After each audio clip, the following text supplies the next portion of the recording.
Thanks, everyone. My task has been made a lot easier by Mr. Al-Matroushi, who came before me in this panel and has gone ahead and shown the world how much in leading-edge technology we have developing in our region.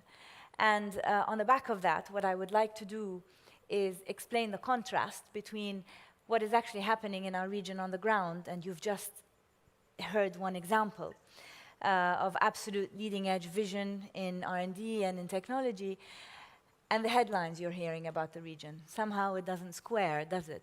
The elephant in the room when we discuss leading-edge technology in our region is, if we read the headlines about the region, it looks like it's really falling apart. So how do we square the two? And how do we parse through developments in the region and explain what is happening in a way that is constructive, let's say? So let me try and do that. A word on Arabia Monitor before I begin. Arabia Monitor is a research firm focused on the Arab countries. We produce research studies and strategy work that help companies do the business they would like to do in our region and understand both the economics and the risk. The uniqueness of Arabia Monitor is that A, it is completely independent, based in London, which adds to its independence, but also it is staffed completely by Arabic speakers from across the region, from Morocco to Algeria, to Syria, to Iraq, to Saudi Arabia, the Gulf, etc. And it is a company I founded after I left JP Morgan, and I'm delighted for the readership we have and delighted to be speaking with you today. Let me now start with a little bit of an outline of what I'd like to share with you. I'll start by explaining what the political map of the Middle East looks like today. The political map of the Middle East has experienced a dramatic transition over the past 5 years, starting with the Arab Spring, going from a region that was sleepy where nothing ever happened really, to a region that has undergone dramatic transformation in every single country in the region. And I think it's worth going through the political map of the region. The second set of ideas I'd like to share with you is what Nisha already referred to, which is that some of what's happening in our region is truly, truly exceptional. Some of it is really very interesting, but it is not what you're hearing about in the headlines. The bulk of what you hear about in the headlines, I'm afraid, is not so exceptional, and I'd like to walk you through some of this. And finally, I'd like to just explain why there continues to be interest in the region.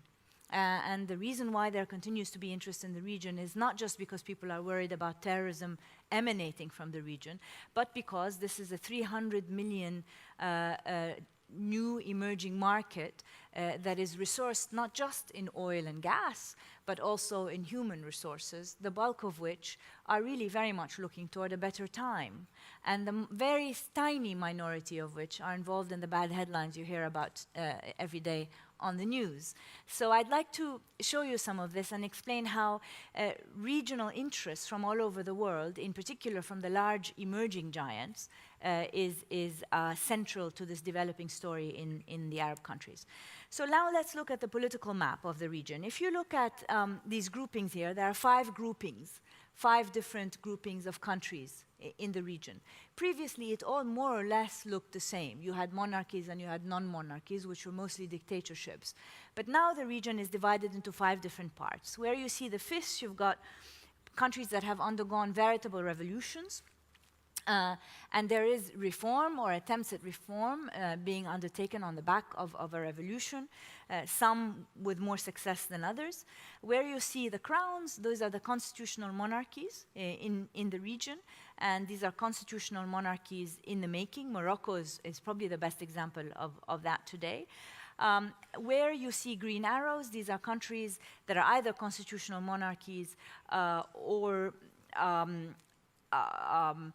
control regimes, such as what you have in Algeria under the military, undergoing top-down reform, some more rapidly than others. The change in the GCC countries has been dramatic in terms of the economic and development and the investment horizon in those countries, and there's quite a lot that's taking place in most of these countries that one doesn't hear about. And then you've got a few countries with unknown outcomes. These are the countries that, alas, tend to capture the headlines today: Syria, Iraq as of late, with the ISIS threat emerging and becoming quite serious over the past 2 months.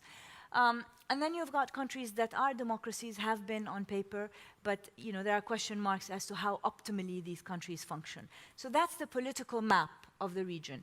And the mistake that some people looking at the region from the outside often make is they think of it as a monolith. And these countries are very, very different from each other, some of them evolving in different directions.